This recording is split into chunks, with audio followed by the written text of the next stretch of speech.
अस्सलामुअलैकुम, कैसे हैं आप सब। उम्मीद है कि आप सब ठीक होंगे, खुशबाश होंगे, घरों में आबाद होंगे। इस उम्मीद और इस दुआ के साथ वीडियो को स्टार्ट करते हैं।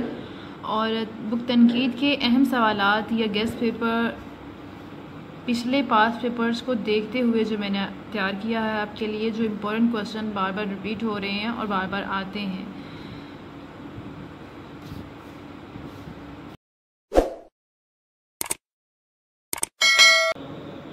क्वेश्चन नंबर 1 है, लॉन्जाइनस ने तरफा के कौन से माखज़ बयान किए हैं, तफसील से बयान करें। और दूसरा क्वेश्चन है, मगरिब में रोमानवी तनकीद के नज़रियात की वजाहत। नंबर 3 पे आ रहा है, हाली ने अपनी तनकीद में अदब और समाज का ताल्लुक़ दरियाफ्त किया है, हक़ या मुखालफत में दलाल दें।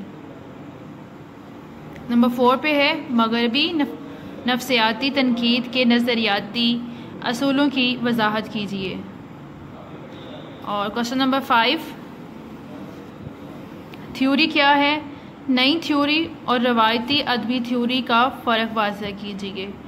ये क्वेश्चन 5 वो हैं जो आपने बहुत अच्छे से करने हैं। याद करने के बाद इनको बार बार लिखना है, गलती की कोई गुंजाइश ना रहे कि इसमें अगर आपको 3 क्वेश्चन भी आते हैं तो आपके 60 मार्क्स कंफर्म हो, आपको उसमें से आपके मार्क्स कटे नहीं। और बाकी जो क्वेश्चंस हैं उनको भी आप रीड करें, ये नहीं कि आप उनको बस बिल्कुल छोड़ ही दें। सेफ कॉर्नर ज़रूर रखें, उनके बारे में आपको थोड़ा बहुत नॉलेज होना चाहिए। और ये वाले क्वेश्चन ऐसे कि जो आप एग्जैक्ट करें कि अगर आपको आते हैं तो आप वो बहुत जल्दी हल कर सकें, उसमें सोचना नहीं पड़े। अपना बहुत ख्याल रखिएगा, दुआओं में याद रखिएगा। फ़ी अमानिल्लाह।